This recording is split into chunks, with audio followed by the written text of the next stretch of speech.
one of the Ansarullah members asked Hazur Anwar about how they can do tabligh to those people who have no interest in religion. ہمارا کام تبلیغ کرنا ہے.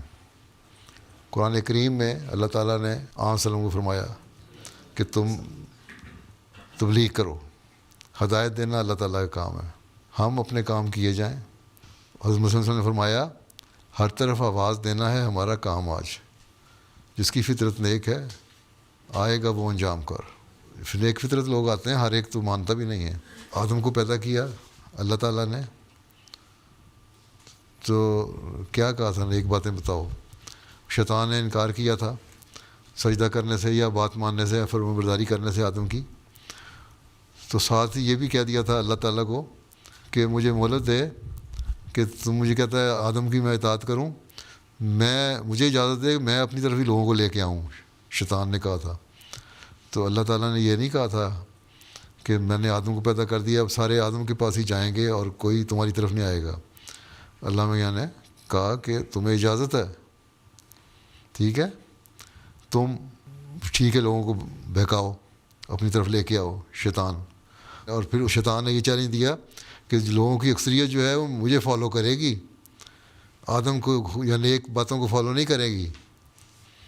اللہ تعالیٰ نے یہ نہیں کہا تھا کہ نہیں کرے گی. اللہ تعالیٰ نے کہا ٹھیک ہے کریں گے, تمہیں بھی اور تمہارے ساتھیوں کو بھی میں جہنم سے بھر دوں گا. یہی قرآن کریم میں سارا کچھ لکھا ہے نا واقعات. تو اس کا مطلب ہے کہ جو بد لوگ ہیں, شیطان کے پیچھے چلنے والے لوگ ہیں, نہ ماننے والے لوگ ہیں, وہ زیادہ ہوں گے, زیادہ رہیں گے, یا اتنی تعداد میں رہیں گے کہ متاثر کر سکیں لوگوں کو. ہاں ایک وقت آتا ہے ایسا بھی کہ جب نیک فطرت لوگ ایک علاقے میں ایک جگہ پہ زیادہ ہو جاتے ہیں اور ان پہ اللہ تعالیٰ فضل بھی فرماتا رہتا ہے.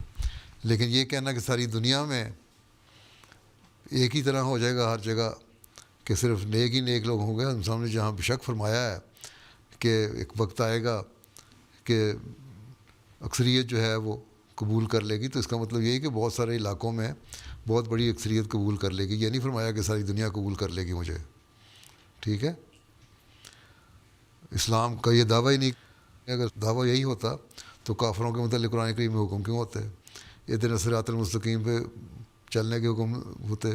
غیر المغضوب علیہم ولا الضالین جو کہا گیا وہ کہنے کی ضرورت کیا تھی جب مغضوب علیہ اور گمراہ لوگ ضالین جو ہیں وہ بھی نہ ہوتے, لوگوں کو پتہ کس طرح لگتا. اس کا مطلب کہ ہمیشہ ہر وقت یہ لوگ رہیں گے. لیکن ہمارا کام ہے تبلیغ کرتے رہنا, اور اگر کوئی دلچسپی لیتا ہے تبلیغ میں تو الحمدللہ. اور اگر آپ کا کوئی بہت خاص دوست ہے اس کو سمجھائیں کہ دیکھو میں تمہیں یہ بات اس لیے کہہ رہا ہوں کہ حضرت صلی اللہ علیہ وسلم نے فرمایا کہ جو تم اپنے لیے پسند کرتے ہو دوسرے کے لیے پسند کرو, تو مجھے یہ چیز پسند ہے اور میں اس کو صحیح سمجھتا ہوں, اس لیے میں تمہاری بہتری کے لیے تمہیں بتا رہا ہوں. مانو نہ مانو تمہارا فعل ہے. یہ چیز اب بتا دیں, اگر وہ مان لے گا الحمدللہ, نہیں تو کوئی دوسرا لے لیں. بعض کھڑے ہوتے ہیں ان کو آپ کو ضائع کرتے جائیں, نہیں میں نے اس کو منوا کے چھوڑنا, نہیں منوا سکتے.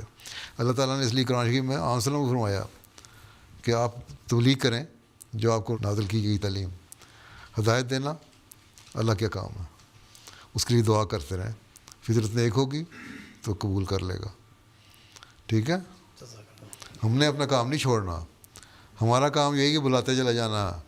آدم کو اللہ تعالیٰ نے یہی کہا تھا تم نے اپنا کام نیکیوں کی تلقین کرتے رہنا ہے. شیطان کو کہا تمہارا کام ٹھیک ہے, تمہیں اجازت دیتا ہوں, تم اپنی برائیوں کی طرف بلاتے رہو. دونوں کو کھلی چھٹی دے دی. کہیں نہیں کہا میں شیطان باندھ دوں گا. ہاں رمضان کے دنوں میں شیطان باندھا جاتا ہے, وہ ان لوگوں کے لیے جو مومن ہوتے ہیں ان کا شیطان, کیونکہ نفس ہمارا جو ہے وہ بعض دفعہ بگڑ جاتا ہے, اس لیے لفظ لمامہ کی صورت پیدا ہوتی ہے اور اس میں پھر ملامت بھی ہوتی ہے رمضان میں زیادہ. اور پھر شیطان کو باندھ کے اللہ تعالیٰ نیکیاں کرنے کی توفیق دیتا ہے اگر نیت نیک ہو تو. لیکن نیت نیک نہیں ہے تو بہت سارے کلمہ پڑھنے والے بھی ہیں جن کے شیطان کھلے رہتے ہیں. سارے کو شیطان تو نہیں بند ہو جاتا ہے رمضان میں, ٹھیک ہے. تو یہ تو نیت پہ منحصر ہے اور ارادے پہ منحصر ہے, ٹھیک ہے. ارادہ ہوگا نیت ہوگی تو ٹھیک, نہیں ارادہ ہوگا نہیں نیت ہوگی تو ختم, ٹھیک. آپ کا کام ہے, ہمارا کام ہے تبلیغ کرنا. بلغ ما ارسل الیک. تبلیغ کرو جو اتارا گیا تم پہ. ٹھیک,